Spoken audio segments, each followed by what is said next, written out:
countdown begins. Well, Amish, I really appreciate you being on the show, and I have to ask because I was looking through your profile and something stood out immediately. You know, you're working at both Washington State University and the University of Idaho. I'm like, those two sound really familiar. And then I remembered Brian was Koberger, wasn't he at both? Koberger, wasn't he at both those universities? Like student at one, and the murders happened at the other. Was that all at your area? Yeah, unfortunately, if I recall correctly, he was a graduate student at Washington State, and the homicides were just off campus at the University of Idaho. How's that been playing out? 'Cause I mean, that was all the news for a while, and then it died away. I haven't heard anything for months. Yeah. It was a real media frenzy. You know, the University of Idaho is here in Moscow, Idaho. It's a town of approximately 25,000 people, so very small. And reporters descended on the area, you know, just like a blanket when it happened. So for us, it was, you know, one, a terrible thing to see, and two, you know, pretty alarming to see that much media coverage all of a sudden in your sleepy little town. But yeah, it has kind of faded into the background since then. Yeah, imagine jumping into your first academic situation from going from the Marine Corps. You started off as a Recon Marine, got commissioned as an officer. You're now an intelligence Marine. You get sent off to do your ROTC instructor tour, and the school they pick you think is going to be a quiet one. All of a sudden that happens, because that was probably right around the time that you started, wasn't it? It was just a little bit after. A little bit after. Yeah, so I was very fortunate to receive orders where I did. I actually came to this program as a student to commission. So, you know, I commissioned through MESEP here at the University of Idaho, and then very, very fortunate to receive orders to come back as the Marine officer instructor at the same school. Yeah, the Palouse is just like a beautiful area. So I grew up in Seattle area, and so a ton of my friends went to Washington State University and University of Idaho, and they're literally like 10 minutes apart. So when you visit one, you can, you know, kind of kill two birds with one stone and check them both out. And remember the Corner Club? Do they still have Stacks there? Yeah, they do. The sandwich place, dude, that place is so good. Yeah. Yeah, but I love that area. It's such a cool college town. It's I mean, literally, like it's all the students. That's the population of the area. It's a fun spot. It is the lifeblood of Moscow, Idaho, and a lot of people, you know, if you were to just look up the name, right, University of Idaho in Moscow, Idaho, it probably doesn't sound that appealing. You know, like that doesn't sound like a great destination. I don't want to go live in, you know, just south of Canada in a place named Moscow that I've never heard of before. But you know, northern Idaho is one of the prettiest places in the country. You just can't beat it. Western Montana, northern Idaho, it's basically the same terrain, vegetation, weather, and it's an absolutely beautiful place. Yeah, great place to go. Isn't northern Idaho like Sun Valley or whatever, where all the uber wealthy go skiing? Close. So Sun Valley, so Idaho is not a very wide but very long state. And if you were to drive south about 8 hours, you find yourself down there in the Sun Valley area, which is unbelievably pretty, like the Tetons. Yeah, and yes, absolutely, that is a very that's a very upscale area. Yeah, bougie. Yeah, we're about an hour and a half south of Coeur d'Alene, Idaho, which is another really great vacation destination. You know, Lake Coeur d'Alene. Yeah, you're right outside Canada. It's unbelievably beautiful. So tell us about being a ROTC instructor. I mean, you started off as a very combat oriented individual in the Marine Corps. You were fortunate that you got commissioned, or fortunate or unfortunate, depending on what type of person you talk to, switching over to the dark side, switching over to the officer side and in the intel community. So now you have, you know, the direct combat experience, relevancy of what you're doing, and now you're getting behind the scenes. I'm sure you guys had plenty of negativity to say about intelligence as it's coming in when you're actually executing an operation. How's it being on the back end, and then now going full circuit, you're now working with ROTC students who are the youngest people in the military, you know, as they're just starting off with their career? It's been a lot of help for me. You know, my role here is to teach basic basic skills to the students. So, in preparation for OCS and TBS, they have to learn, especially learn the basics of infantry skills. And I think that my background in the infantry was very helpful for that. And then, of course, the follow-on training that I received at OCS and TBS as an officer candidate myself was also very helpful.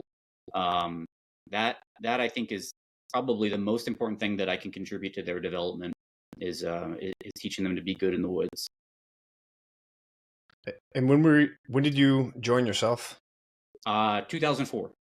Okay, so early on in the war, and you went immediately into the recon community. Yeah. I enlisted in 2004 with an open infantry contract, 03XX. I had no idea what I was signing up for, or really any of the differences between different MOSs in the Marine Corps. I went to the School of Infantry, and I got volunteered to take this thing called the Recon screening. I didn't know what reconnaissance was. So me and 40 of my best friends that met the minimum requirements on paper to go take the screening, 04, we loaded up on a bus and we went to the Las Pulgas pool, which, by the way, is never heated, especially in December.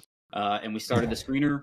Me and a few of my friends, I don't know how, but managed to pass muster. And so, after I graduated the School of Infantry, I got picked up off the H by Sergeant Desmond. He threw me and my two buddies in the back of a duty van, and he drove us directly to Las Flores pool. If you've ever been, it's a tiny T-shaped pool. He chatted us up along the way, and I'm sure you remember from entry-level Marine Corps training, right? Like, your interaction with Marine NCOs was very, it was one direction, right? It's one type of interaction. And I was used to just getting chewed on a professional level, day in, day out. So Sergeant Desmond put us in the van, talked to us like human beings. He was very friendly, told us war stories, and drove us straight to the pool, opened the gate, told us get in. There's dudes like treading patio chairs and weights, and the camis wrapped around their arms, and just jump in the water and go. It was a big surprise, and it was a great introduction into Marine reconnaissance. It was. I feel like that's one of those gym rap videos on TikTok, where the guy's looking around all confused, and it shows the different clips of people doing weird shit in the gyms. Yeah. It's like you walk in and just see what recon Marines, or just Marines in general, are doing in the gym, in the pool. It's like, what kind of workout is that? Is he just dragging a human up the hill? Yeah. Is he treading a lounge chair in the pool? Yeah. That's exactly what he's doing. It was an absolute madhouse, but it was great. It was great. So talk to me about what recon induct and training looks like. I know a lot of people. It's one of the fewest portrayed schools out there. The Marine Corps loves being hush hush about it. The Marine Corps doesn't like putting a lot of its stuff out there. They'll talk about boot camp and the basic stuff, but things like recon and MARSOC, there's not a lot of information out there. Yeah, and I know that I did a few years as an instructor at the basic reconnaissance course, and I know that we did our level best to advertise what the requirements were and what the mission looked like. What's a day in the life of a reconnaissance Marine, to kind of drum up interest in the MOS, because to your point, like me as a young person walking into the recruiting station, I had no idea what Marine reconnaissance was. It was definitely not something that I was pursuing. So after I graduated the School of Infantry, I spent approximately 1 month in what was at the time referred to as pre-BRC, pre-basic reconnaissance course. Just learning and refreshing, really, I guess, basic skills, and then PTing like crazy, right? Like, you would get up every day and run a Marine Corps PFT, and then you'd eat lunch, and then you'd go to the pool and you'd swim for 3 or 4 hours, and then you might run a PFT on the back end or something like that. And then throughout the day you'd get classes to help prepare you for land navigation, writing 5-paragraph orders, whatever the case may be, call for fire, all stuff to prep you for reconnaissance school down the line. And it might look a little bit different today. I left the basic reconnaissance course in 2013, but it was divided at the time into 3 individual phases. The first 4 weeks that I worked in was the individual skills phase, where people PT'd like crazy, went to the pool every single day, practiced land nav, call for fire, Hearst, I think that about covers it. And then they would transition into Amphib, which was 3 weeks in Coronado, an area I'm sure that you are intimately familiar with. We would occasionally, jump on the CLO course there and run that thing. By the way, that slide for life at the end, that rope, it's no joke. That is no joke. I think getting to it's no joke, and looking down at, as a staff NCO or an officer, you look at that and you're like, that can't be safe. There's no way if you fell from that rope, you'd be. Did you ever see anybody fall from that rope? I never saw anyone fall from the slide for life. Yeah. But I did see a guy do a complete backflip and land on his back from the 40-foot cargo net. Jeez. And literally from me to 3 feet away, he landed right next to me. We were doing races at, like, we're working on each of the stations. It was early on in Bud, so it was, learn how to do the skills at each of the spots. And so they decided to do a race up and down the cargo net, and the guy made it up, went over the top, started coming down, and I think he had close to the record, if not the record, for the O course at this point. I was about to say, I bet he won. Yeah. Yeah. Well, he did win for that obstacle. There's still a lot more to go, but yeah, on the way down, you basically do a controlled fall. You're holding the ropes, and you're basically bouncing down with your feet on each of the rungs. Well, his foot got stuck. He lost his grip. It rolled him backwards. Then his foot came out. So he did a full flip from probably 30 feet up. And fortunately for him, he landed completely flat on his back. So he didn't land on his head. He didn't land on his feet, shattering a femur or something like that. But he did fracture, I think, like 7 or 8 vertebrae. He was out of training after that. But that was gnarly watching him fall and just hearing the thud against the ground. Like, oh, what the crap just happened? Yeah. So yes, it is a very dangerous obstacle course. People get hurt all the time. If anyone's ever driving down the Strand, you can see it. It's on the west side, mm-hmm. right as you're driving south of the Buds compound. It's gnarly. It takes it out of you by the end of it. Oh yeah. Yeah. We of course we would run the course as instructors before we put the students on it. 1 to check it, and 2 to see who was fastest. I was never the fastest. Course. Everything's always a competition. Yeah. I did learn that once you get on that slide for life, like you're going to finish that thing because there's no other option. Mm-hmm. Anyway, yeah, you spend a few weeks down there learning the basics of nautical navigation, surf passages, hydrographic surveys, and then small boat work in general.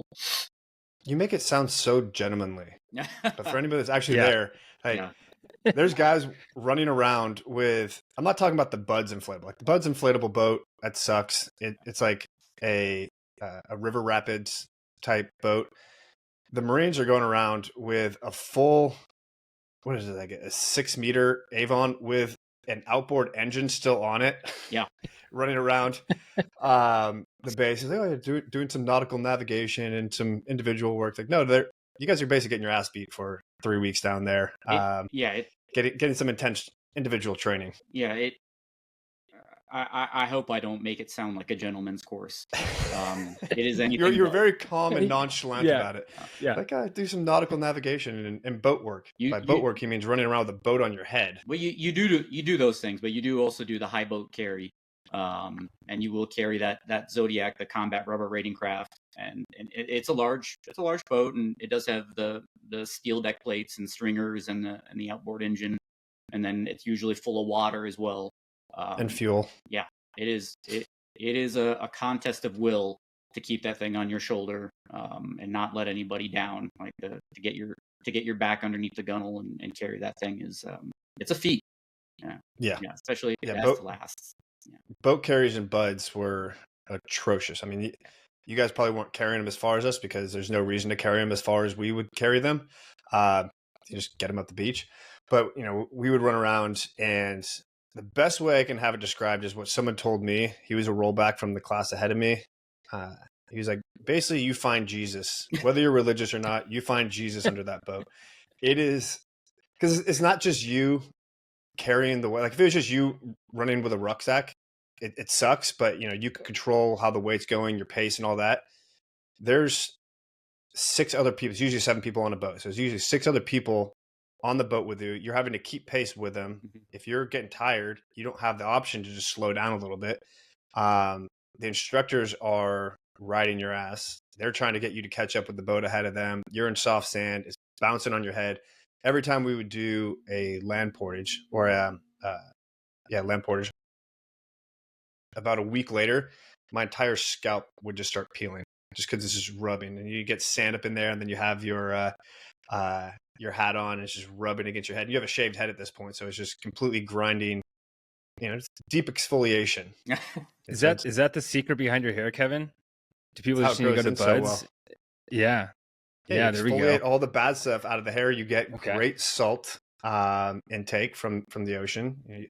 That's what they said, that the surf torture is actually a therapeutic evolution, because it's modern day ice plunges. You're relaxing in the ocean, letting the ocean pull the lactic acid out of your muscles. So the instructors are actually doing you a benefit by making you sit in the ocean for an hour, shivering. Yeah, no, that makes sense. So Bud sounds that easy checks out. Now that I think about it, like, you guys had it pretty good. Yeah. I mean, that's why SEALs are the way we are. We just ice bath all the time. Ice baths and journaling for your next book. There you go. Yeah. So, Amish, tell me about the black rope that you guys carry with you. Because I heard someone briefly talk about it, but you see the Marines running around everywhere they go. They have the paddle and their black rope. Yeah, the static line that they carry. So you get issued one, or at least you used to get issued one as soon as you checked into your Recon battalion, right? If you were going to do pre-BRC and then BRC or whatever, and they would issue that to you. And really, it's there for you to learn your knots. You know, it's one of the things that if you ever see students in the reconnaissance course that aren't gainfully employed with something else, like they're not PTing, they're not swimming, they're not studying, they're not, whatever, and then they're tying knots. And that's, of course, in preparation for small boat work, for Hearsts, for all that stuff. Yeah, that was one of the many things that I still remember to this day getting quizzed on, along with, the reconnaissance creed or history of Recon Marines, like on Friday afternoon before we were going to secure for Liberty. Everybody go tie a directional figure 8 or a bowline or whatever the case may be. And the rope that you wore on your body was the rope that you would use for your exams. And you would take that with you to the schoolhouse. That's I honestly hadn't thought about wearing a rope in a long time until you mentioned that. And the memories are flooding back. Thank you. Yeah.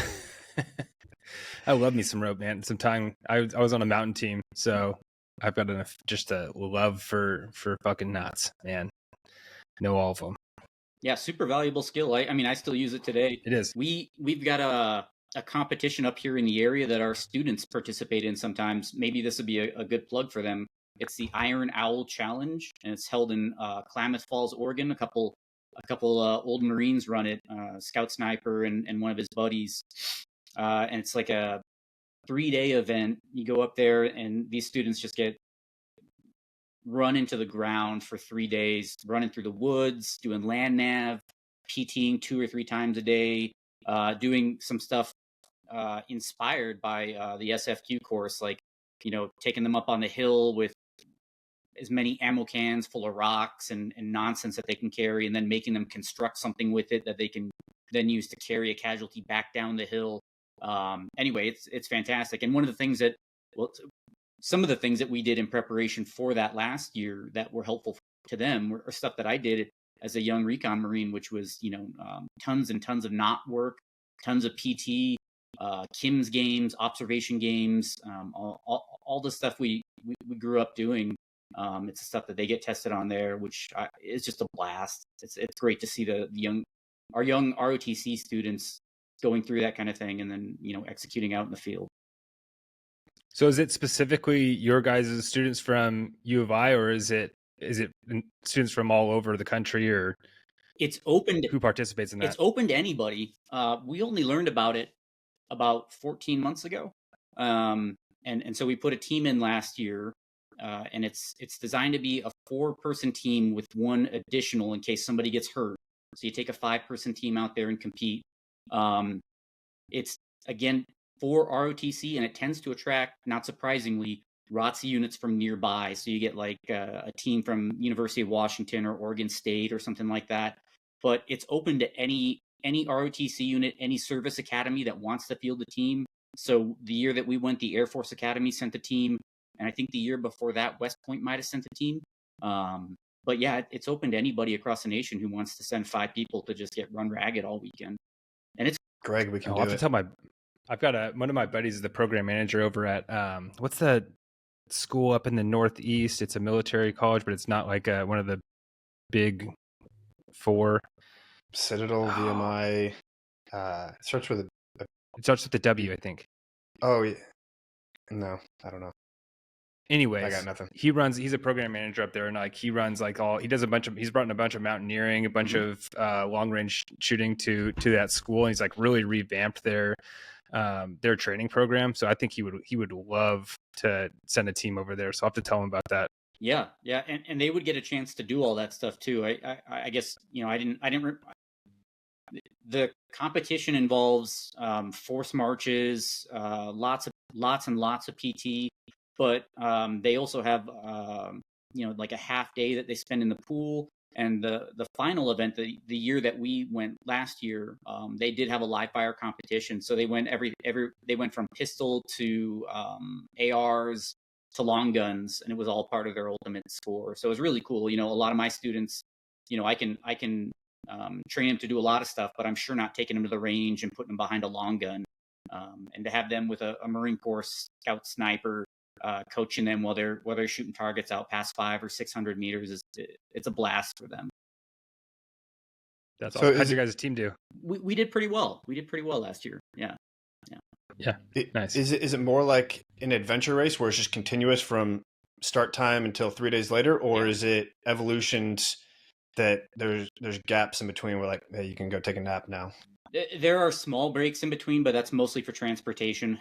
They'll move from training area to training area. And Klamath Falls is a really, really neat place out in the middle of nowhere with absolutely beautiful forests all over the place. So they take them basically into state parks all weekend once they're done with some initial stuff in the city. And yeah, they go from evolution to evolution. They get almost no rest, almost no sleep. They're mostly just eating MREs and running like crazy through the woods all weekend. It's a kick in the pants.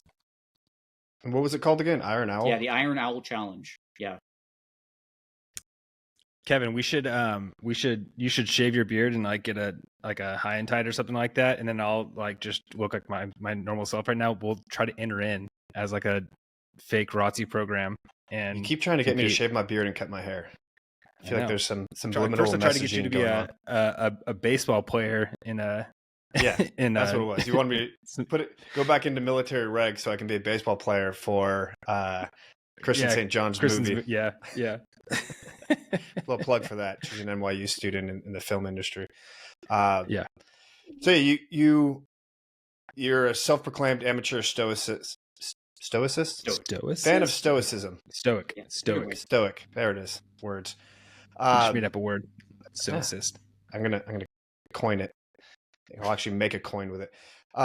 Was that where in your journey did you read the book Meditations and realize that this was something that resonates with you?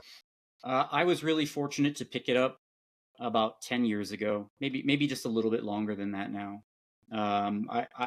When I got accepted into MECEP, I came to the University of Idaho. I knew I wanted to study history because that's just something that I really enjoy.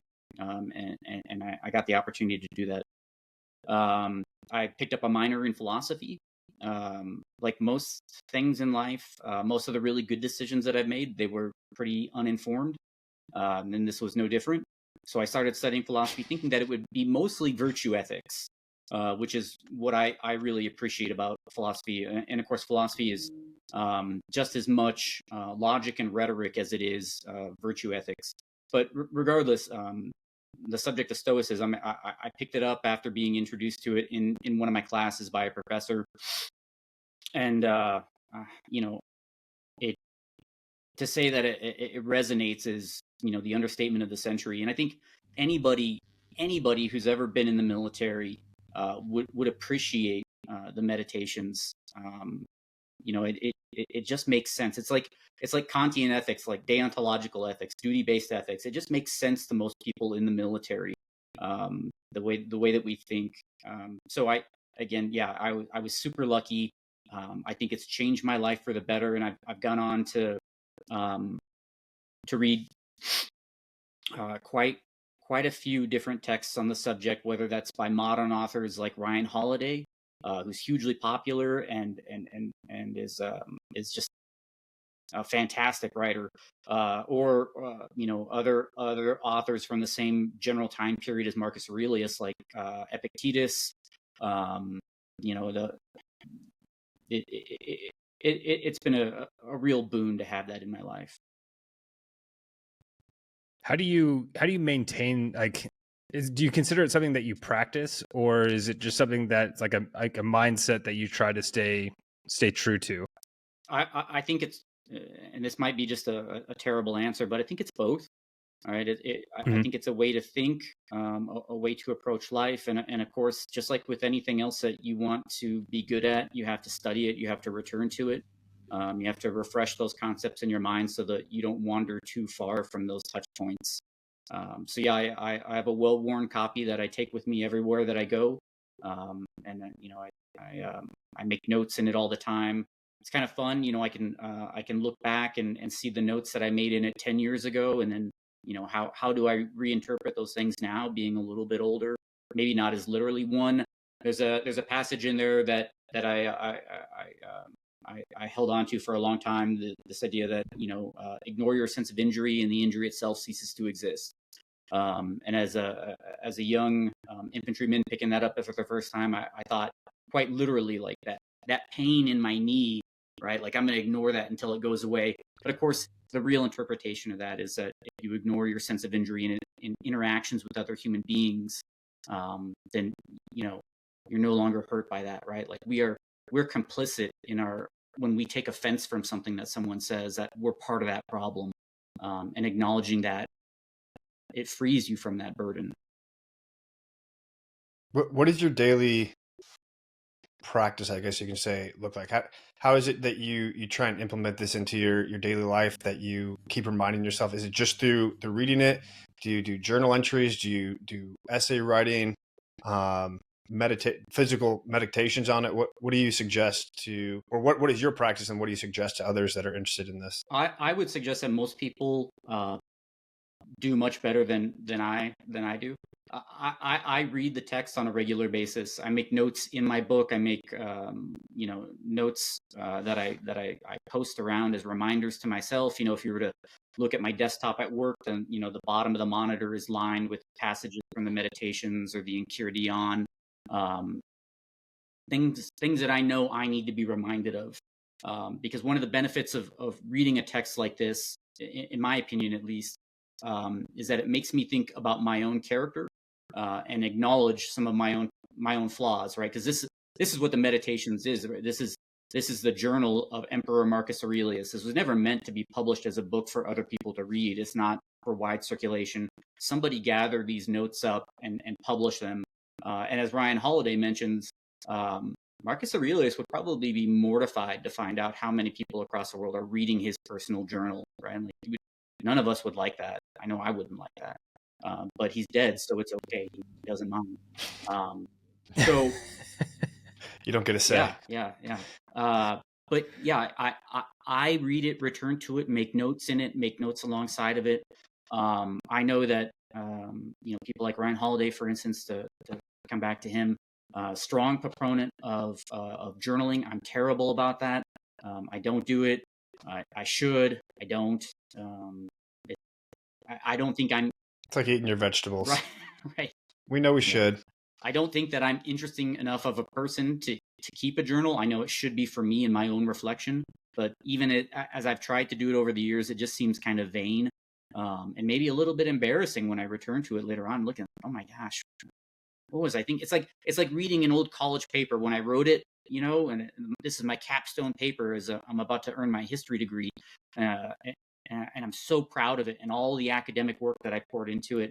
And I go back, 10 years later as a master's student, and I think, oh my gosh, I wrote this. This is disgusting. This is this is an F. I would write a big F at the top of this. This is terrible. This person's never read anything in their life, right?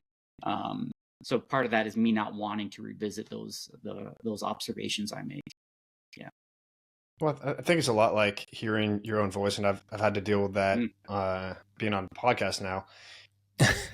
Pretty much invariably, people hear their own voice, especially some of the first times they hear it, and they're like, "God, I sound terrible. Is that really what I sound like?"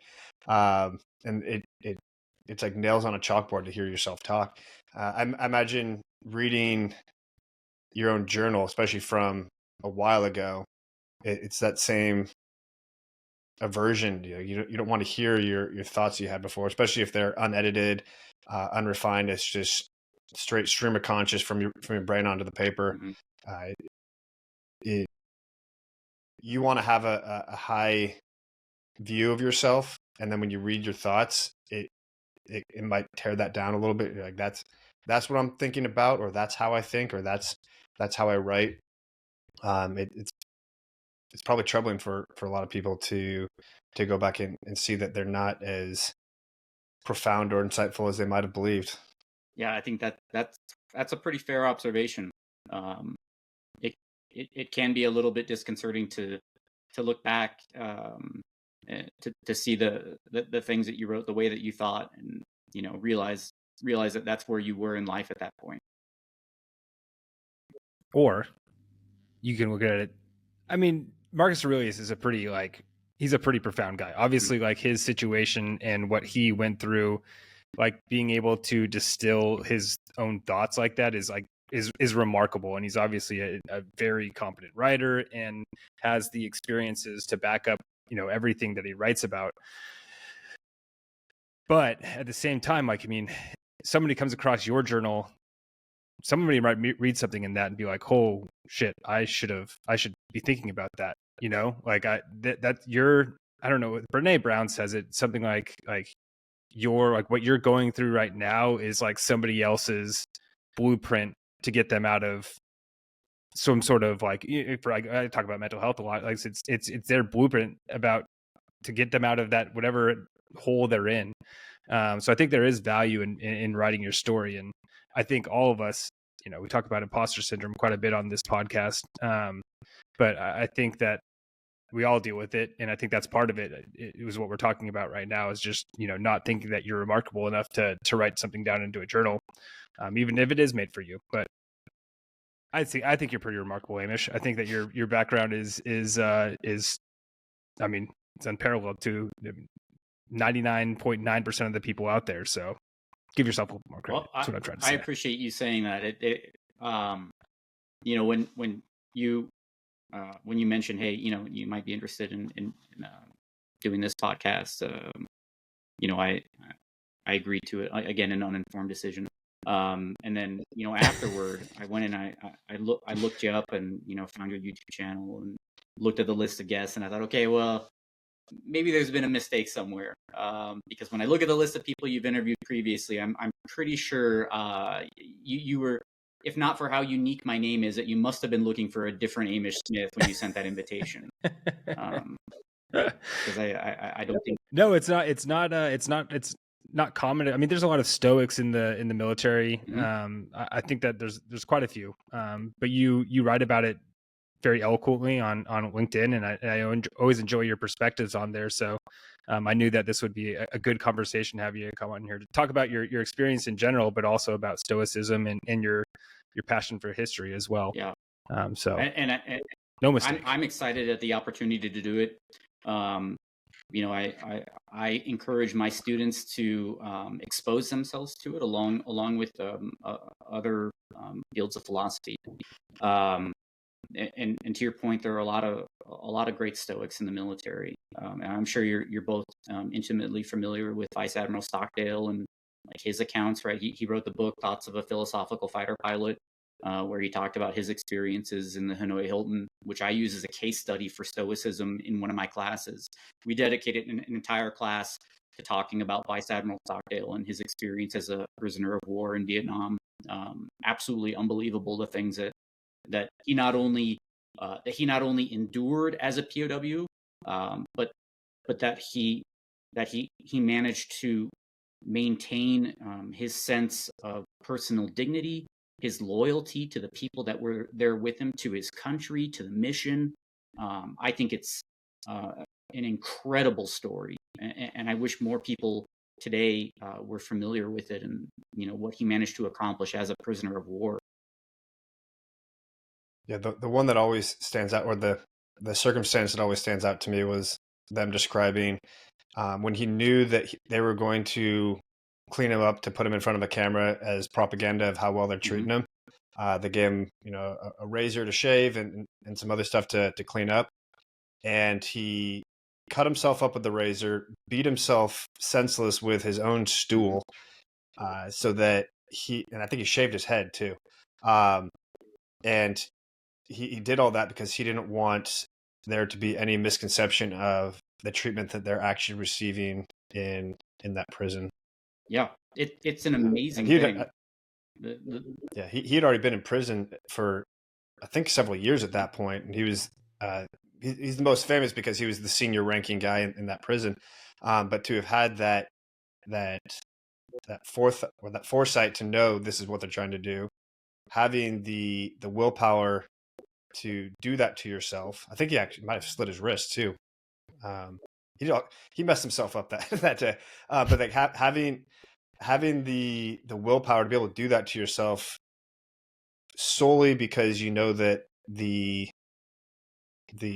men beneath you, there's still that chain of command, even though it's informal at that point. Knowing that he's doing that to protect and hopefully better the situation of the people beneath him is absolutely remarkable. Like that guy 100% deserved the Medal of Honor for the things he did.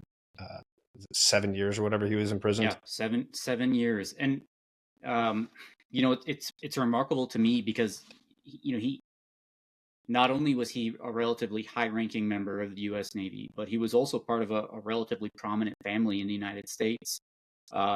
So he represented a real bargaining chip to our enemies, right? Like, they offered him on multiple occasions the opportunity to go home early.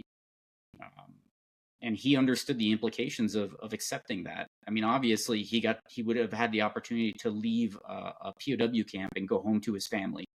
But he knew that if he did that, he would have undermined the United States, and he would have undermined the morale of the men that were there with him, right? Like his fellow prisoners of war. If they had seen the senior-most person, the person that had become, the glue that kept them together, teaching them the knocking code and like keeping everybody on the straight and narrow, if he had accepted special favors from the enemy, he would have violated the Articles of Conduct, but he also would have done grievous damage to the morale of everyone that was there with him. And for him to have the fortitude to refuse that on multiple occasions is just unbelievable. Both of you have been to SEER school, right? Mm-hmm. Yeah. Oh, yeah. I don't know about you, but my SEER school experience was like 48 hours of captivity, maybe not even that. And I was more than ready to leave. And it was certainly not the Hanoi Hilton, right? It was a controlled environment that I understood intellectually that this is a training evolution and it's going to end, right? I'm going to go home Sunday afternoon. And I was more than ready to leave. And for him to endure that in an actual environment with real captors and real violence and real psychological torture for 7 years is it's unbelievable. Yeah.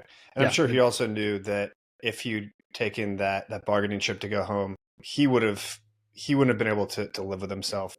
It might have been a immediate gratification to leave that, but knowing what you left behind and who was still there, and arguably what they would have thought about him, and anybody would have considered it, but the fact that he was still able to say, no, this isn't gonna hold well with my men, but it's also not going to sit well with me. And I wonder how much respect. I wonder how much respect the captors had for him as an individual. I mean, I'm sure that there's the mentality that they literally believe he is the enemy, but watching somebody take on that level of leadership over the course of 7 years is remarkable for any human being, no matter how you feel about them. be interesting to see an interview on that side. There would never be one, right? But if there, maybe, I don't know. There might be. But We have pretty good relations with Vietnam now. I mean, most of I don't those know if guys are anybody's coming probably dead at forward. this point. Yeah, What I was don't know that? if anybody's coming forward. I don't know if anybody's coming forward saying that they were one of his captors, though.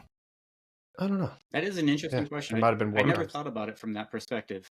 Yeah, you know, we talk about the idea of Stockholm syndrome, right? Like that you identify with your captors. But yeah, I think that would be very interesting to find out whether captors identified with the prisoners and how much they may have identified with somebody as remarkable as Admiral Stockdale. Yeah. And I know that there's a lot of inadvertent Stoics in the military just by nature of how either they thought before they got into the military or how they've learned to think since being in the military, but they didn't actually know what Stoicism is or what the tenets are. If you could talk through the basic premise of what Stoicism is for people that aren't necessarily familiar with it. Yeah, I always find myself at a loss when people ask me to distill really complicated ideas like this. I was at a social event like 2 months ago, and a really senior naval officer at the social event says, "Hey, you study history, right?" Yes, sir. Yeah, absolutely. He's like, "Hey, I was talking to my son about life in the world during the 16th century or whatever. What do you think that was like?" And I was completely flat-footed, right? I probably made a fool of myself talking to this person, just because I started rambling, and before I know it, I'm not talking about the 16th century. I'm talking about 3rd century BCE, and anyway, back to Stoicism. I think the primary tenets of Stoicism are living in accordance with logic, right? You can dissect your feelings and your reactions if you're aware of them, and if you actually consider what's going on. Like, why do I think this? Why do I feel this? And is this logical? Is it logical for me to be upset, to be angry, to be sad, to be any of these things? And if it's not, then to discard it, right? I when I talk to my students about the tenets of Stoicism, I explain, hey, all of us do illogical things. All of us think illogical thoughts. It's ridiculous for us to worry about the stuff that we can't influence, right? Like it's human nature for me to be upset if I go outside and it's pouring rain and freezing cold when I have PT at 06. I don't like that. But it's not logical for me to be worried about that because I can't do anything about the fact that it's hot or cold or there's bugs or I'm hungry or whatever, right? Like these things just happen. They just are. The sun's going to come up in the morning and it's going to go down at night. And for you to be upset about that is ridiculous. So living in accordance with logic, treating other people well, right? Whether you want to call that like the golden rule or, one of Kant's maxims. We live together as people in society, right? Marcus Aurelius describes this idea as like what is good for the hive is good for the bee, and as an individual, you can't benefit at someone else's detriment. You're hurting everyone. You're hurting the hive. So I think living in accordance with logic, being decent to other human beings, any other creature. These are probably the foundations of Stoicism, right? Yeah, one thing that I've really enjoyed, if you guys haven't read the book, "It Takes What It Takes" by Trevor Moawad, he's like he's not a Stoic. He might identify as a Stoic. He's passed away. He had cancer and died at an early age, just like his father did. Who's also like a mindset coach. But he's got a great book, and he's been an advocate for neutral thinking, and it kind of reminds me of like have you guys heard of the story of the Chinese farmer? I don't know. It's like, so there's like this, it's a really short story. You can reach, like, there's been tons of videos on it on YouTube and stuff like that, but it's basically about like this farmer who has a bunch of like good and bad things happen to him. And people are like, whenever anything good happens, he goes, yeah, we'll see if it's good. We'll see if it's bad. And then his son gets picked up hurts his leg and doesn't get drafted in the military. And so he's like, when he hurt his leg or he broke his leg, he was like, oh, well, we'll see if it's good or bad. And then the next day he didn't get picked up to become a soldier in the next war, and so he was like, yeah, we'll see, good or bad, I don't know. So I think just like having that neutral thought, so whether things are going in your way or not, you got to stick to what's in front of you, and not think too far ahead or too far behind, and just deal with the facts that are presented in front of you. I think that's, to me, what Stoicism is a lot about. And Amish, you just did a beautiful job of explaining that. That's perfect. No, I think you got a great point there, right? I often utter the phrase memento mori, and that pretty well explains the Stoic approach to life, which is that the past is uncertain, the past is gone, and the future is uncertain. So live well while you can, right? Tomorrow's not guaranteed. I could get hit by a car the minute I step outside my house. So I may as well be good now. Be the best human being that I can with the time that I have. Marcus Aurelius, it's remarkable to me that he was the emperor of Rome at the height of the Pax Romana, right? Like, the Roman Empire is as big and as prosperous as it's ever going to be. He is the most powerful man in the world. He can have anything he wants, live any way he wants. He chooses to sleep on the bare floor in his palace, wrapped in a cloak that he wears every single day. He chooses to march on campaign with the legions, which is how he dies as an old man, right? He lives a difficult and austere life because that's the way that he thinks that humans should live. We should live much the way that what we would consider simple creatures live, right? He admonishes himself in the Meditations for not wanting to get out of bed when he's comfortable. And he compares that action to that of every other life form on Earth. You don't see bees hiding out in the hive when it's cold. They go out and they go about the work of bees.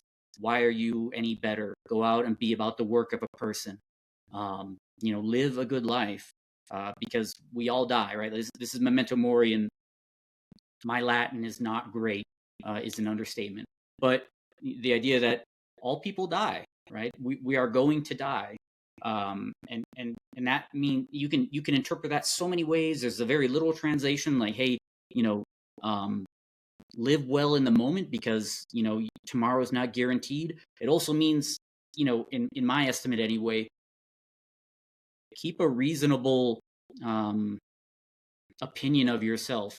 So to relate this back to history, this is a great one. The Romans, the highest honor a Roman could receive was a triumph, right? So if you're a Roman consul, you're a leader of Rome's armies on campaign, and you have a great victory, then when you return to Rome, you may be awarded a triumph, and they will march you down the streets, probably put you in a chariot. All of Rome will flood out, and every single person will shower you with flowers. The senators of Rome, the most powerful men in Rome, will come out, and they have to bow to you. They have to acknowledge your great achievement. It's like being king for a day. And during these triumphs, not always, but during some of them, they had a practice where they would emplace a slave, a person chosen for their low station, to ride next to the person receiving the triumph. So like Julius Caesar, triumphant in Rome, huge parade, and behind him in his chariot was a slave whose only job was to say again and again into his ear, memento mori. You are not a god, you are only a man, and you will die, right? Don't let this go to your head. Don't think too much of yourself. This is just as impermanent an honor as your life is, right? You're nobody special is what it boils down to. That's a great rendition of that story. I'd heard that to some point. I didn't realize that was the etymology of triumph.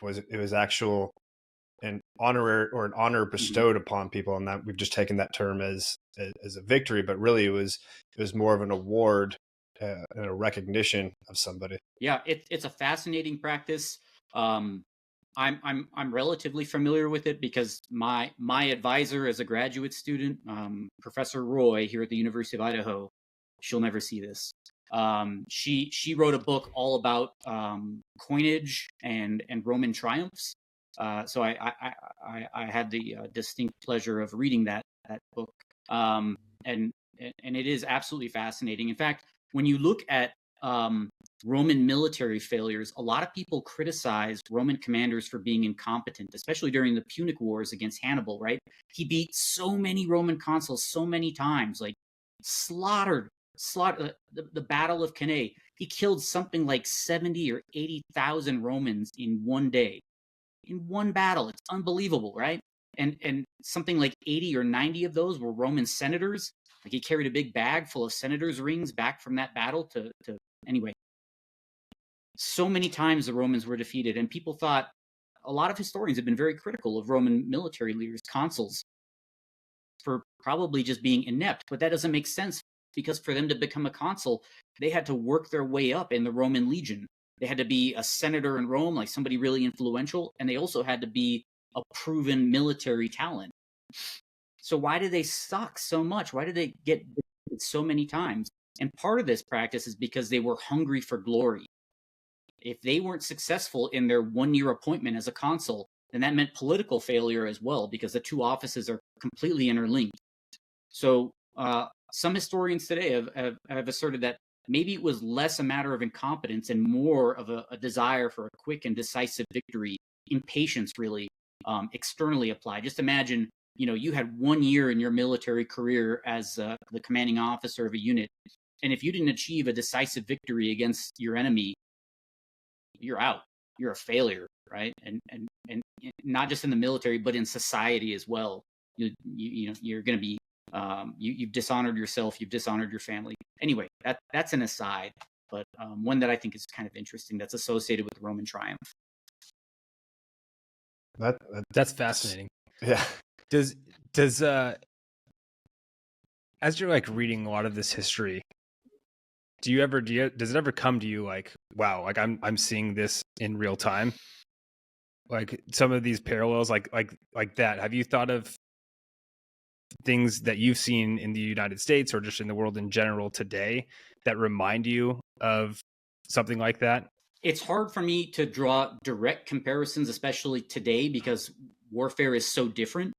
But I will say that if you look at the basics of warfare, even as far back as like the Battle of Megiddo, right? Like probably the first recorded battle in history, 3000 BC, that, you can find examples of tactics, techniques, procedures that we still use today. Like the idea of turning the flank, this ancient concept of two formations meeting and battling for position, for advantage, trying to seek the weak flank as opposed to the strong front. That's the kind of thing that you see in our doctrine today, right? Like we teach in warfighting, MCDP 1, to avoid strengths, seek weaknesses, like avoid an enemy surface and seek an enemy gap, something that leads through critical vulnerability to enemy center of gravity. That's eloquent and well written, but it's also not new, right? These concepts are as old as time, and I think you can see parallels. Like look at the success of Genghis Khan and his Mongol armies as he stormed out of the steppes of Mongolia. He wasn't successful because he had overwhelming numbers. In fact, he was almost always outnumbered significantly, right? Like 3-1, 4-1, 10-1. But he won because of the tenets that we still preach today in our warfighting philosophy, which is you can win against a numerically superior enemy, a technically superior enemy, as long as you have speed, surprise, and violence, right? Like if you have mobility that exceeds the enemy's, if you have speed, if you have surprise, you can still be successful against an enemy who on paper is superior. Just like Hannibal was against the Romans at Cannae and 20 different other battles, just like Genghis Khan was against the Jurchid/Jin dynasty, or the Hungarians, or the Khwarezmian. I'm sure I said that wrong, but the sort of precursor to the Persian Empire that existed in the Arab world in the 12th century, 13th century. that much does not change. Not in my opinion, anyway. So moving from the tactical side, because everyone loves analyzing the tactics that people do, finding the flank. You talk about Sun Tzu with the Art of War, where a lot of that is tactical discussions as well, of exposing the enemy's weakness and taking advantage of it. On the strategic side, I'm sure you've heard of Thucydides, the original historian. I think he was an ambassador basically from Athens to Sparta, and he did a lot of the recording of the Athens-Sparta conflict that arose at that time. I forget the name of the war, but it lasted a really long time, and it was devastating to the Greek culture, because there's these two main these two main cultures within the Greeks fighting out forever. And what came of that, historical record of those two cultures fighting is what's known in modern era as Thucydides' trap, where you have a rising power butting heads with an existing power, and it ended in conflict. And this book I read for my master's was Destined for War. I don't know if you've read it. Phenomenal book, but he basically breaks down a whole bunch of situations that involve the Thucydides trap of rising power butting heads with a modern power. And they go through, I think it was like 10 different examples, and they have it in all of World War I and World War II were similar things. World War I, the Germans were rising power, the British weren't existing ones. They wanted to assert themselves, resulted in war. And I think it was like 75% of the situations resulted in war. No one really wanted war in any of them, but it happens. And so he now compares it to the modern situation of China versus the United States, and largely Western culture, but mostly the United States, where we're an existing power. We've established the world order. China is a rising power. They want to be seen as a peer. They want to have say in matters of global importance. And so he's analyzing is this going to be another one of those situations that invariably ends in war? Because the Athenians and the Spartans didn't want war. It was actually their allies that each got into conflict with one another, and they were brought in by a treaty. They had to go into war, otherwise they'd leave their ally exposed, and all their others would shy away. So I'm curious. I've been rambling for a second here. I'd be curious to hear your thoughts on this concept of the United States being an existing power. We want to maintain our control, and then we're going against the Chinese, who want to be seen as an equal peer, have control over at least their sphere of influence, and what your prediction, I guess you can say, would be of the outcome. So let me start. I've been trying to track this train of thought the entire time and reply coherently. One, I would recommend, if you like that, and I wrote down Destined for War, so I'm going to add that to my reading list. If you like that, I would also recommend Donald Kagan's book on the origins of war and the preservation of peace. I read that a long time ago, and I think those authors, they approach the same subject, though maybe from a slightly different position. On the origins of war and the preservation of peace analyzes what you referenced, the Peloponnesian War, in addition to, if I recall correctly, World War I and the Vietnam War. And it's a study of the early stages of conflict and how they sort of create conflagrations that lead to open conflict. And so the Peloponnesian War that you reference, this is a fascinating period to me. I'm fascinated by that period and the one that preceded it, the Greco-Persian Wars that everyone is very familiar with, right? Like the Battle of Thermopylae, the Battle of Marathon, maybe the lesser-known naval battle of Salamis, and then the conclusion of that conflict, the Battle of Plataea, where the remnants of King Xerxes' army meet the allied Greek forces, which include Spartans, Athenians, Corinthians, almost all the free Greek city-states, minus the Thebans, who were traitors and allied themselves with the Persians as a vassal state. Didn't work out so great for them. So They win the Battle of Plataea. They defeat Xerxes' army.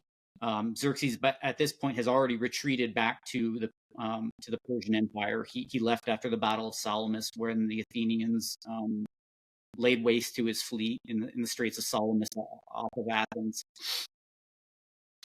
This is the beginning of the Greek Golden Age, right? This is like Greeks have asserted themselves as a series of disparate people that repelled the invasion of the mighty Persian Empire, right? This unstoppable ancient juggernaut. So you had this brief period in history, just a few decades, where Greek philosophy, Greek warfare is really ascendant. And then they start fighting, like you mentioned. You have a dividing line more or less straight through the middle of modern day Greece. And on one side, you've got Athens and their allies, the Delian League. And on the other side, you have Sparta and their allies, the Peloponnesian League. And yeah, these sort of proxy wars start where individual city-states start fighting, and these powerhouses of ancient Greece are drawn into direct conflict with one another. And Donald Kagan talks a lot about the many false starts of the Peloponnesian War, the many times where Sparta marched on Athens, had brief diplomatic interactions, and then retreated back to their homeland, to Lacedaemonia, and then eventually fully committed to war, laid siege to Athens, and really starved them out. Athens failed in that war for a couple reasons, but primarily the weakness of their democratic model, which is a fascinating thing for us to take a look at. You know, they refused to have an individual ruler, and so they would vote on absolutely everything, right? Every free Athenian had their own voice. Direct democracy, which is crazy at scale, but even this small didn't work because they would change tactics and strategies almost daily, right? They'd elect a new person every single day to be in charge, and that person would fire a bunch of military commanders and change the strategy. Meanwhile, Sparta sat outside their gates, patient as time, waiting for them to starve to death, for their economy to fall to pieces, for plague to break out, and that's eventually what happened, and that's how they won. They created their own proxy government, and then they were the winners of this war. Everybody lost because Greece ruined itself with its great powers fighting like that. It's also, this is an interesting historical tidbit, this is also one of the first documented instances in which a Spartan surrendered in battle, right? So if we think of the Battle of Thermopylae, King Leonidas, the battle king of Sparta, marching off with just his bodyguard and allied Greeks and Helot slaves. People don't like to talk about the slave population of ancient Sparta, but it was enormous. One of the many very strange and not admirable traits of ancient Sparta. But he dies fulfilling the prophecy of the Oracle of Delphi, right? A king will die or Sparta will fall. He does this gladly, and he honors his commitment to Sparta. Well, at the Battle of Sphactria, kind of a strange word, a small island, and during the Peloponnesian War later on, Athenians, using terrain and their own tactics, basically long-range tactics, slingers, archers, not only defeat the Spartans that were holed up trying to maintain this island, they forced the Spartan commander to surrender, which is a historical first as far as I know. And it signals the end of the Spartan ascendancy on the battlefield. It's not long later, not much long, just years later in history, that at the Battle of Leuctra, they're soundly defeated by the Thebans, the traitors during the Greco-Persian Wars, who are now like the best infantry hoplites in Sparta. Anyway, I know I've gone pretty far off subject. Okay. No, you're good.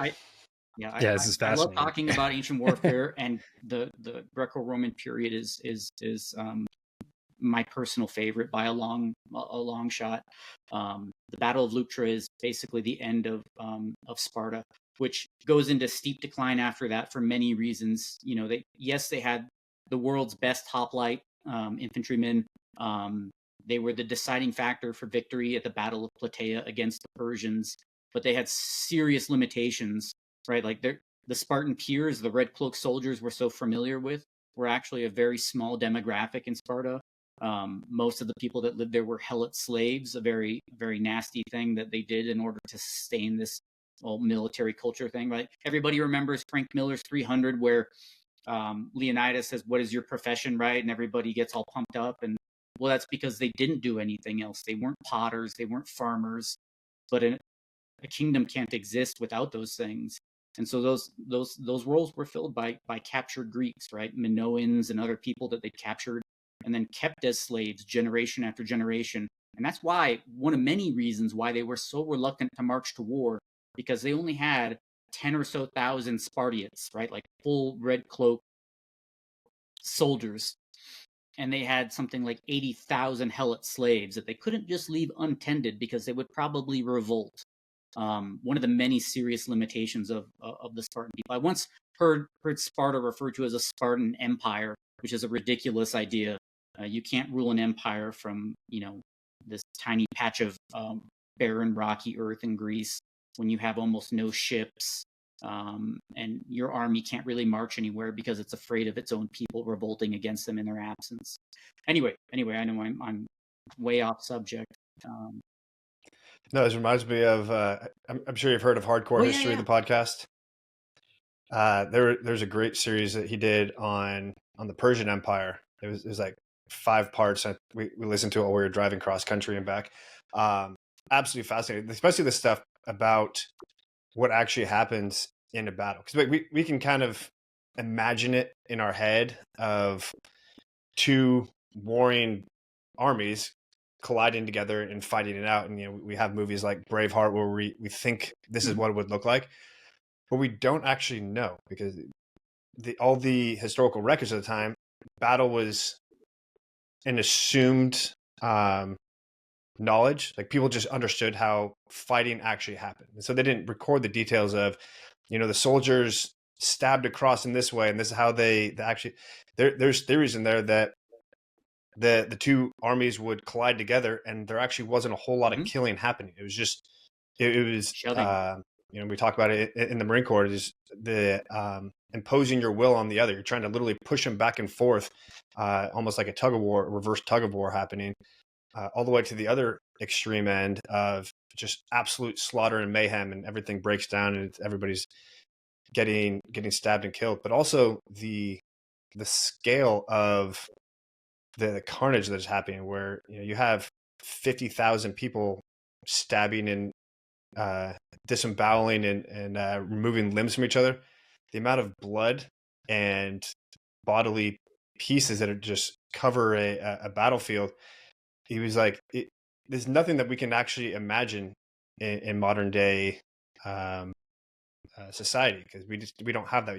Our battlefield, in some cases, yes, there's hand-to-hand combat, but a lot of times it's tens of yards, if not hundreds of yards, or even miles away in the case of artillery, where you sometimes don't even see the enemy, and the casualties that you're inflicting. Yeah, you're shooting at a building, you're assuming your bullets are going through and killing people, but you don't actually see them, and there's not a concentration of people. So hearing his rendition of what it was like for the Persian army and that empire growing, because they get a really bad name since they lost, and the Greeks were much more eloquent in their stories, where the Persians were very matter of fact. They're like bureaucrats and bankers. So their records were blank number of soldiers went to battle, blank number died, stuff like that, where the Greeks were very eloquent in their tales, and we have the epics and all of that. And so we've kind of demonized in Western culture the Persian Empire, but it was just like any other empire out there. They're trying to grow and become better and stronger and take over more land and make a name for themselves. So you going through all this stuff was reminiscent of listening to, I forget who does the Hardcore History podcast. Yeah, I forget his name as well. Yeah. I am familiar with it. Super interesting to listen to. If anybody hasn't checked it out, it's really cool stuff. And Amish, you have a YouTube now, right? I do. If anybody watches it, unfortunately, they have to listen to my voice, which is to their detriment. I actually had it playing in the background. I opened up a new YouTube, a new tab, so I could watch your interview with Herb Thompson. to kind of get a feel for the show. I was like, okay, well, let me watch this interview. And I turned it on and I started playing it, and I heard a voice in the background. I thought, oh my God, is that what that guy's voice sounds like? And then I realized it was my voice playing in a second tab. So unfortunately, yes, if they want to listen to very short snippets of like accounts of ancient battles, and they do also have to listen to my voice in the process. I apologize in advance. I think you're doing fine. I've listened to a lot of people. You have no issues in your voice. I think you should just embrace it, do it more. The more reps you get, the more numb, I guess you can say, you get to the nails on the chalkboard sensation. I'll just put it on my list of those things that I can't control, right? That's my voice. It's not going to change. There you go. It simply is. Yeah. How often do you update that channel? I try to do it every single week.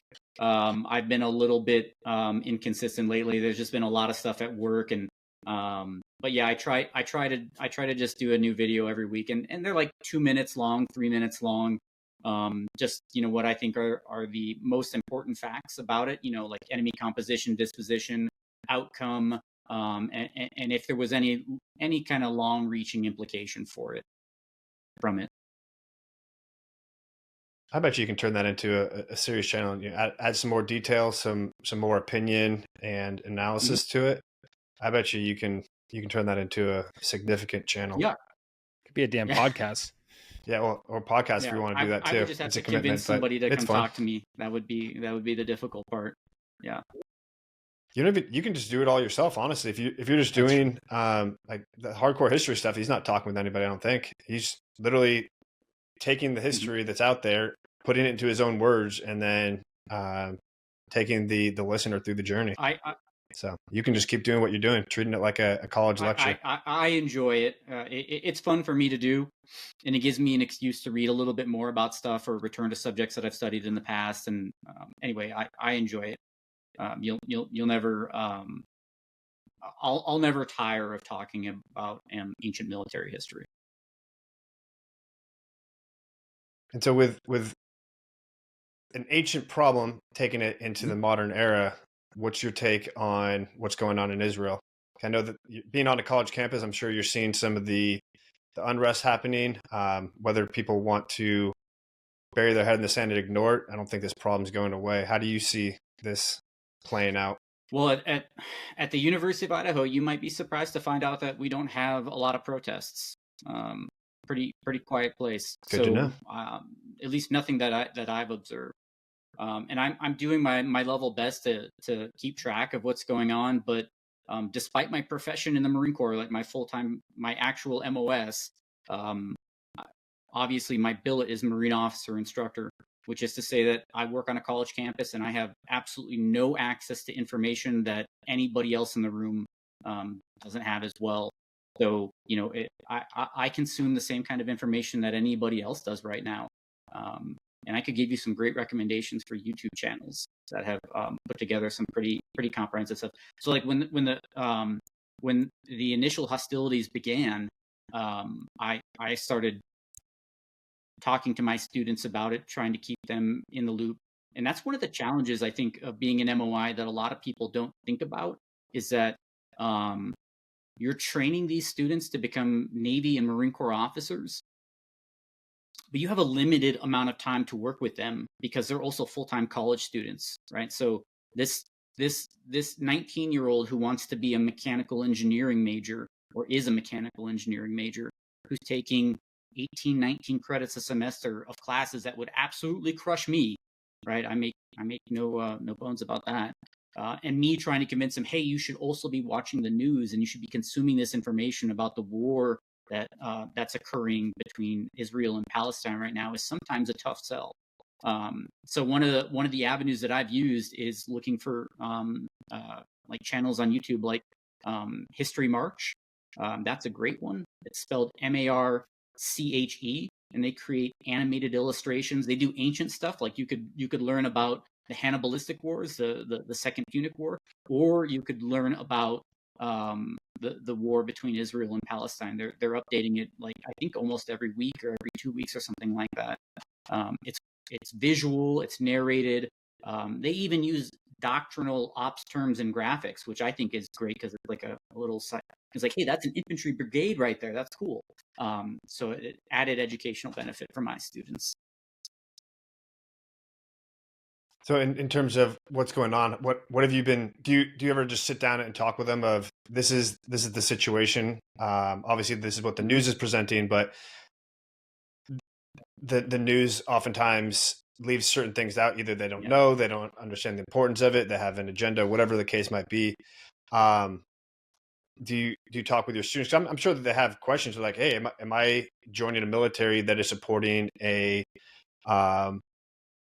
country doing atrocious things, or are we supporting a military that is going about its right to defend itself, and finding that balance in essentially creating critical thought among your students? And I do my best to introduce those subjects to them without advertising my personal opinion. Right. I don't want them to know what my thoughts are on those conflicts, because that would, if I'm in a position of authority, then I'm going to potentially influence what they think about the subject. So my approach is to provide, maybe not surprisingly, historical context, explain to them why this is happening.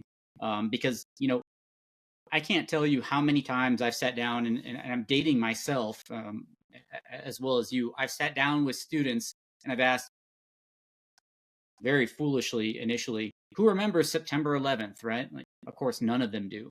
And now my question is, who is alive when on September 11th, 2001? Nobody puts their hands up anymore on a college campus. That's how old I am now. So I don't take that kind of information for granted.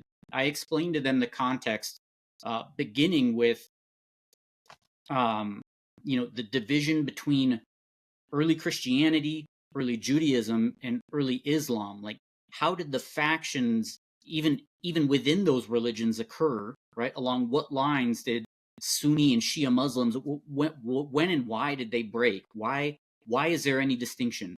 Why is the Wailing Wall important to this person? Why is the Al-Aqsa Mosque important to this group? And, why is the Middle East divided up along these seemingly, these like clear, clean-cut lines, arbitrary right? Like, lines. what's the Sykes-Picot Agreement? Where did that come from? Explaining the context and the historical origins of what led to this conflict today, like that has a lot of value. Explaining even over the last 20, 30 years, what the relationship has been between Palestine and Israel. Why is there an Israeli defense force, and why does every young person have to serve? Those things provide a lot of value when it comes to the context that they need. That's super important stuff right there, is breaking down the history of where all this stuff comes from. Because a lot of people, it's very easy to pick a point in history and then only look at stuff beyond that.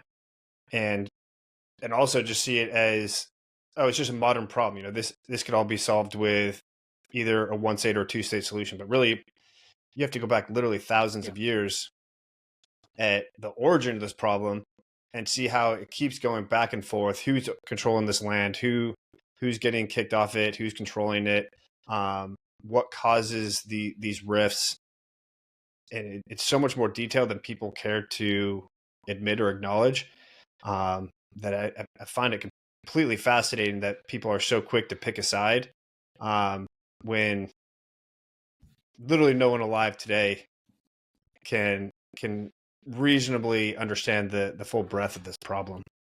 Yeah, it's so black and white in the United States. I think that people, you're either on one side or the other, and that's why I think it's so important to have, because I know for a fact, Amish, that not all instructors probably treat that conflict the same way that you do and allow people to make their own judgments by educating them on the background of why we're at where we're at today. Most people would probably in some way or introduce their own biases into that instruction, and honestly, because you are an authority, sway these young individuals that are very I don't know what's the right word for it. Influenceable. Yeah, they're easily influenced. And so that's it's an important lesson, I think, for anybody that's for parents and parents it's a little bit more difficult, but as educators, for sure. Yeah, I think that's part of the balance. Working at a university is respecting the role of the university. It's to educate people, provide a well-rounded education. And I get a lot of value from my students too. I'm definitely not the single source here. Like I mentioned, some of my students are mechanical engineering majors, and they spend all day working on equations that would just make smoke come out of my ears. And some of them are history majors, some of them are political science majors. It really runs the gambit. So I learn a great deal from interacting with them as well. It's definitely a two-way street. Yeah. And before we close out, I know you're obviously involved with the ROTC program. If you can talk through what the ROTC program is, what the advantages of it are, and just bring that military option to light. What people can see to get out of it if they're getting ready to go to college and considering the military option. I appreciate you affording me the opportunity to talk about it. ROTC, whether that's Army, Navy, Air Force, whatever, is, in my completely biased opinion, a fantastic opportunity. Students in high school can apply for a 4-year national scholarship through any of the branches, and they can attend an ROTC program at any university that hosts it. And if they're accepted for the 4-year national scholarship, then the military will pay their full tuition. They'll pay them, in addition to that, a small stipend for books and for cost of living. But the real benefit there is that tuition benefit or tuition payment. And that applies whether you attend the University of Idaho or UCSD or Yale. It doesn't matter how much the university charges, the military pays that tuition. So it's a fantastic opportunity for someone who wants to serve and also wants the opportunity to graduate college with zero debt. Oh, and by the way, when you're done, you have a guaranteed job, right? You're going to be an O1, whether that's second lieutenant, ensign, whatever the case may be. And the pay and benefits package there is not that bad, at least not in my opinion. So the opportunity to, 1, do something that is selfless to serve your country, to 2, go to a university and graduate debt-free, and 3, have a guaranteed job, which, by the way, college does not by definition provide, is a pretty great thing in my book. And I wish that more people knew about it, because I've talked to a lot of folks in my capacity as the MOI here who had never heard of it. I certainly never heard of it when I was a young person, but the colleges weren't exactly lining up to recruit me either. So that might not be coincidence. But anyway, yeah, I think it's a great thing. And correct me if I'm wrong, but if you serve 4 years, you also get the GI Bill too. So then you can go back and get a master's or some other educational thing, which is between the ROTC scholarship and the GI Bill. I mean, that could be $300,000-$400,000 worth of education completely paid for. Yeah. And of course, service commitments vary a little bit depending on what you want to do. If your ultimate goal is to become an F-35 pilot or something like that, you're going to do a little bit more than 4 years. But yeah, I mean, for most people, it's a 4-year commitment plus your IRR time. That's still really, you could get recalled. But yeah, that's reserves. Yeah, for those that don't know. I mean, 4 years of active duty service in exchange for education, a guaranteed career, a chance to serve. I mean, and like you mentioned, GI Bill benefits, which if you decided to stick around longer than 4 years, you could even pass on to your kids. That's the kind of thing that can change the trajectory of an entire family. Yeah, people talk about the crippling educational debt that's going around, and I completely agree. Universities are 100% a business, and they're recognizing that they can extrapolate a lot more money than they used to. That's a whole separate topic, but given operating within the constraints of the modern system, there are ways to do this completely debt free. You don't have to get some crazy scholarship to an Ivy League, rowing crew or playing football or something like that. Just serving in the military. Yes, for ROTC, you do need to get accepted to school first. It's not, the ROTC scholarship doesn't get you admittance.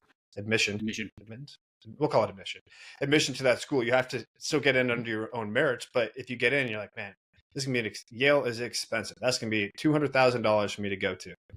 Well, assuming you're good enough to get into Yale, you're probably good enough to get a ROTC scholarship too.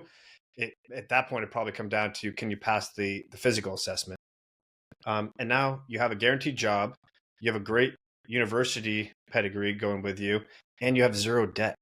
Like, and on top of that, you're going to be thrust into leadership positions that no one your age is going to have an opportunity to experience on the outside world. It is unparalleled leadership experience, OJT, on the job training that you're getting. That again, unparalleled. And you could very easily find yourself working in a profession in the military that does have direct civilian equivalents, right? Like you could not only find yourself well educated, graduating college, earning your commission, you could also be earning really valuable job skills that you could take into the civilian sector when you decide to leave the service eventually.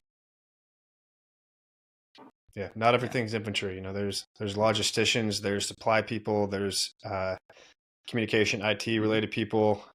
Intel has direct translations into analysis.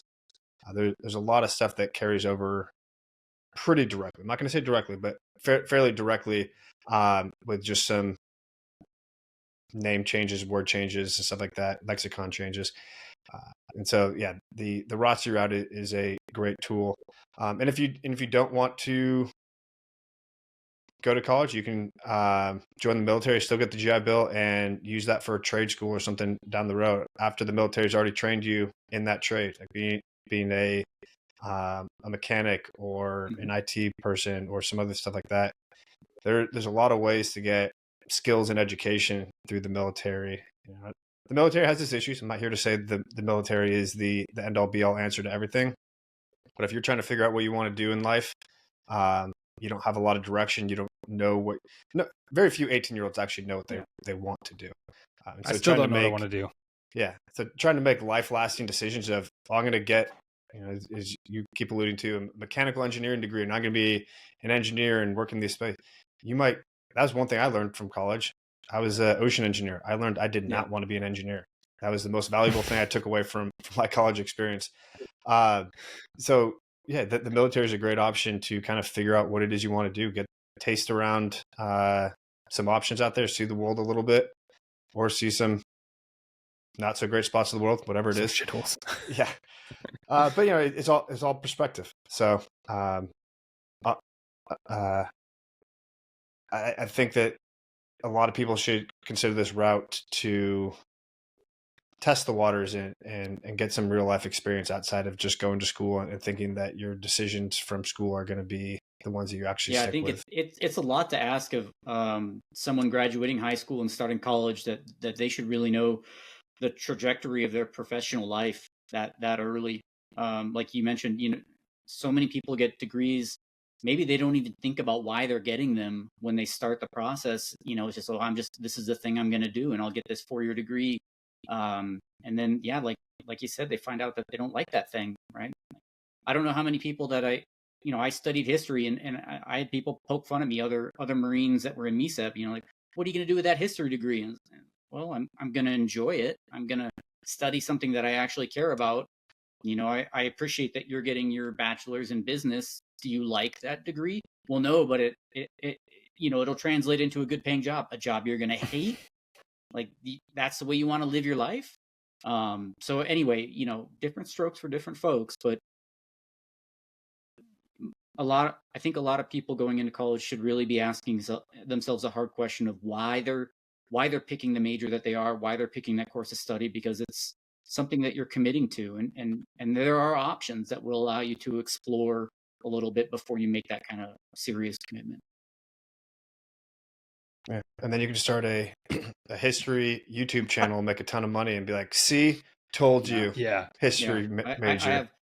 I have hundreds of subscribers at this point, so I'm sure the money will just start rolling in any minute. Yeah. It's flowing in. Oh. There we go.